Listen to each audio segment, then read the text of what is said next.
फलागमन काल के इस तीसरे इतवार में हमारे मरण चिंतन के लिए एक छोटी सी बात आज कलीसिया माँ हमारे सामने रख रही है। वो बात यह है कि हम लोग अपने जीवन में बहुत सारे काम करते रहते हैं, हम बहुत सारी मेहनतें करते रहते हैं, हम बहुत सारे कार्यकलापों में लगे हुए रहते हैं और हम अपने जीवन में हमेशा व्यस्त रहते हैं। और कभी भी कोई भी हमसे कुछ काम के लिए कुछ मांगते हैं तो हम कहते हैं कि हम व्यस्त हैं, हमारे पास टाइम नहीं है, क्योंकि हमें बहुत सारे काम करने को है। और ऐसे हमारे जीवन, हम अपने रोज के जीवन हम ऐसे व्यतीत करते हैं मानो कि हम लोग इस दुनिया में हमारे जैसे कोई व्यस्त और कोई नहीं होगा। इतनी व्यस्तता के साथ हम काम करते हैं। मगर माता कलीसिया आज मर्था और मरियम जो लाजरुस के बहन थे, उनके दोनों के दृष्टांत से हम लोगों को एक सत्य समझाना चाहती है। हम भले ही अपने जीवन में कितने ही व्यस्त क्यों न रहे, हम भले ही कितने ही बहुत सारे भले ही कितने ही काम क्यों न करें, हम भले ही बहुत सारे कामों में क्यों उलझे हुए ना रहे, तो भी हमें अपने जीवन में कुछ समय ईश्वर के साथ व्यतीत करने की जरूरत है। यानी ईश्वर से ऊपरी रूप से नहीं, आंतरिक रूप से, बाहरी रूप से नहीं, आंतरिक रूप से हमें एक रिश्ता बनाने की जरूरत है। ईश्वर के साथ हमारा संबंध व्यक्तिगत होना चाहिए, ऊपरी तरफ से नहीं, बाहरी तरफ से नहीं, बल्कि हमें आंतरिक रूप से ईश्वर के साथ एक रिश्ता, एक संबंध जोड़ने की जरूरत है। इसका उदाहरण आज के सुसमाचार में आपने सुना। मार्था और मरियम दोनों लाजरुस की बहन थी और दोनों प्रभु यीशु मसीह के दोस्त लाजरुस के बहुत प्यारी बहनें थी। और जैसे प्रभु यीशु मसीह यात्रा करते करते उनके गांव आ जाते हैं तो प्रभु ये सोचते हैं कि मैं जाके उनसे मिलूं, मेरे मित्र की बहनें हैं। तो प्रभु उनसे मिलने जाते हैं तो मार्था तुरंत दौड़ कर आती है, उनका स्वागत करती है और उनके सेवा सत्कार में, उनके सेवा करने में लगी रहती है। उनके लिए पानी का इंतजाम करना, खाने के इंतजाम करना, उनका पैर धुलवाना, ऐसी बहुत सारी बातों में उलझी हुई रहती है मार्था।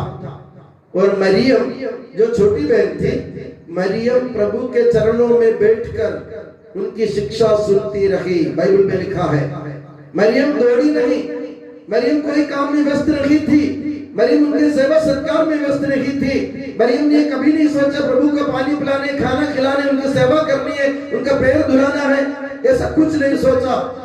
मरियम ने सिर्फ ये सोचा कि मुझे प्रभु के चरणों पर बैठकर उनकी वाणी सुनने की जरूरत है। यानी प्रभु से एक व्यक्तिगत रिश्ता जोड़ने की जरूरत है। हमारे जीवन में व्यस्तताएं बहुत होंगी, मगर हमको सोचने की जरूरत है कि इन व्यस्तताओं के बावजूद भी क्या हम प्रभु ईश्वर से अपना रिश्ता जोड़ते हैं, क्या हम अपना नाता बनाते हैं उनसे, या फिर मार्था की तरह हम दौड़ धूप करते हुए दुनिया के कार्यकलापों में इतना व्यस्त रहते हैं कि हम ईश्वर को ही भूल जाते हैं। हमें एक बात सोचने की बहुत बड़ी जरूरत है। हम जो कार्य करते हैं, हम जो कार्यकलाप में लगे हुए रहते हैं, हम जितने भी मेहनत करते हैं, उन सब का फल देना ईश्वर का काम है, हमारा काम नहीं है। मेहनत हम जरूर करते हैं, हम परिश्रम करते हैं, हम प्रयास में लगे रहते हैं, पर उसका फल देना ईश्वर का कार्य है। तो हमारी मेहनतों को अगर फल उत्पन्न करने की जरूरत है तो हमें भी ईश्वर के चरणों में जाकर बैठकर ध्यान से, शांति से उनकी बातें सुनने की जरूरत है। आज के जमाने में मैं केरल की बात विशेष करके सोचता हूँ तो मुझे ऐसा लगता है, आज के जमाने में हमारे पास दुनिया भर के कार्य के लिए, काम के लिए हमारे पास समय है। जब मंदिर की बात आती है, जब पूजा की बात आती है, जब आराधना की बात आती है, जब गिरजाघर जाने की बात आती है, जब परम प्रसाद की बात आती है, हम कहते हैं फादर हमारे पास टाइम नहीं, आज इतवार की पूजा में नहीं आ पाऊंगा क्योंकि मुझे ट्यूशन जाना है, आज मैं इतवार के उपासना विधि में भाग नहीं लूंगा इसलिए कि मुझे कोई मेहमान, मेरे घर पे मेहमान आ रहा है, आज मैं मंदिर में नहीं आ पाऊंगा क्योंकि मेरी बेटी को मुझे एग्जाम के लिए ले जाना है। ऐसे बहुत सारे बहाने बनाते हुए हम दुनिया के कार्यकलाप के पीछे ईश्वर को भुला देते हैं। यह गलत है। कलीसिया माता हमसे कहते हैं अगर तुम अपने जीवन में कोई फल उत्पन्न करना चाहते हो तो प्रभु के चरणों में बैठो। ये मरियम कौन है मालूम है आपको? ये मरियम वह थी जिसने प्रभु यीशु मसीह के पैरों को अपने आंसुओं से धोया था, अपने बालों से उनका चरण पोंछा था। वही मरियम जो प्रभु यीशु मसीह के चरणों में लिपट कर मुक्ति का आनंद लिया था, वही मरियम। और उसी मरियम ने सोचा कि मैं अगर प्रभु के चरणों से मुझे मुक्ति मिली है तो मुझे आगे जीने की शक्ति भी प्रभु के चरणों से मिलेगी। हम ये नहीं सोचते, हम सोचते कि प्रभु हमको मुक्ति देने के लिए आए, प्रभु हमको शक्ति देने के लिए आए, प्रभु हमको ताकतवर बनाएंगे। पर बनाएंगे कैसे?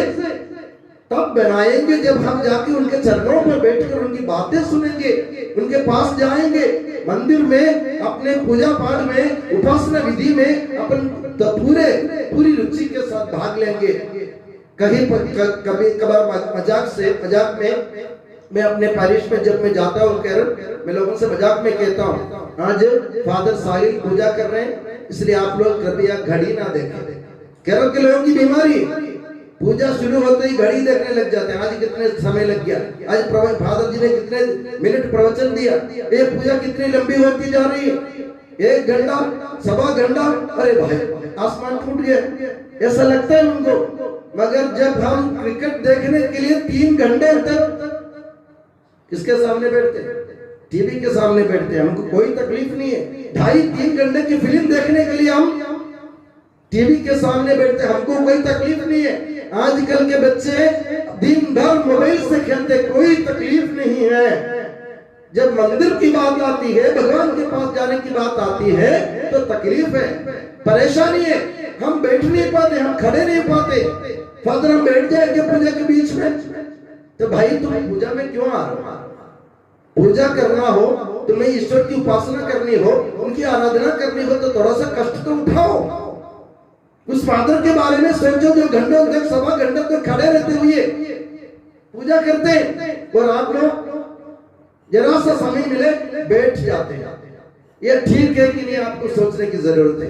हम कितना प्रभु को प्यार करते हैं, हमारे मन में प्रभु के प्रति, ईश्वर के प्रति कितना प्यार है। बाकी सबके लिए हमारे लिए प्यार है, हमारे पास प्यार है, हमारे पास टाइम है, हमारे पास सब कुछ है। प्रभु के पास जाते हैं ना, हम बहाने बनाने लग जाते हैं। आज मेरा पैर दुख रहा है, आज मेरा सिर दुख रहा है, आज मेरे हाथ में दर्द है, मेरा बदन तो ठीक नहीं है, पीठ में वो कमर दुख रहा है, इसलिए मैं प्रभु के सामने खड़ा नहीं हो पाऊंगा। मैं बैठूंगा, मैं प्रभु के सामने 1 घंटा तक खड़ा रहना कुछ मुश्किल होता है, पैर में दर्द होता है, सूजन हो जाता है। ऐसा हमें लगता है सूजन पैर में नहीं होता मेरे प्यारे बंधु, सूजन होता है हमारे मन में, हमारे विचारों में, हमारी सोच में सूजन हो जाता है ना, तो बदन में भी सूजन हो जाता है। हमारे सोच में सूजन आने नहीं देना चाहिए। हमें यह सोचना चाहिए मैं जिस प्रभु ने मुझे मुक्ति दिलाई, जिस प्रभु ने मुझे आगे बढ़ाया, जिस प्रभु ने मुझे हाथ पकड़कर विपत्तियों से आगे ले चला, उसी प्रभु के सामने चाहे जितने भी समय खर्च करना होगा मैं पूरी खुशी के साथ खर्च करूंगा। आज मरियम मगदलेना का उदाहरण हमारे सामने है। मर्था भी वो कोई गलत काम नहीं कर रही थी, वह प्रभु की सेवा ही कर रही थी, पर सेवा करते करते वो प्रभु को ही भूल गए। आप लोग भी ऐसा करते कभी है ना, फादर की सेवा में लगे रहते, आखिर में फादर को ही भूल जाते। ऐसी व्यस्तता है कि फादर कहाँ है किसी को पता नहीं, किसकी सेवा कर रहे हैं? फादर की सेवा कर रहे हैं। फादर कहाँ है हमको पता नहीं है, फादर को क्या हाल है कोई पता नहीं है। ऐसी हालत हो जाते है ना, कभी कभी ऐसे हो जाते। पास्कल इतने सुबह से लेकर शाम तक फादर की सेवा में, फादर कहाँ गए पता नहीं। सुरजा से पूछो फादर जी का, कोई पता नहीं। किसकी सेवा कर रहे हैं? फादर की सेवा कर रहे हैं। वो फादर कहाँ है हमको मालूम नहीं।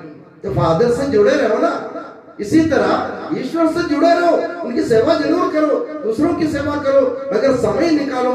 हमारे मदर तेरेसा अपने शिष्य लोगों को कहती थी, क्या कहती थी? तुम लोग 24 घंटे काम करो, कोई तकलीफ नहीं, तुम सो काम करते रहो, मगर भूल मत जाओ कि ईश्वर तुम्हारा इंतजार कर रहा है, तुमसे लेखा लेने के लिए, तुमसे बातें करने के लिए, तुमसे पूछने के लिए आज के दिन कैसे निकला।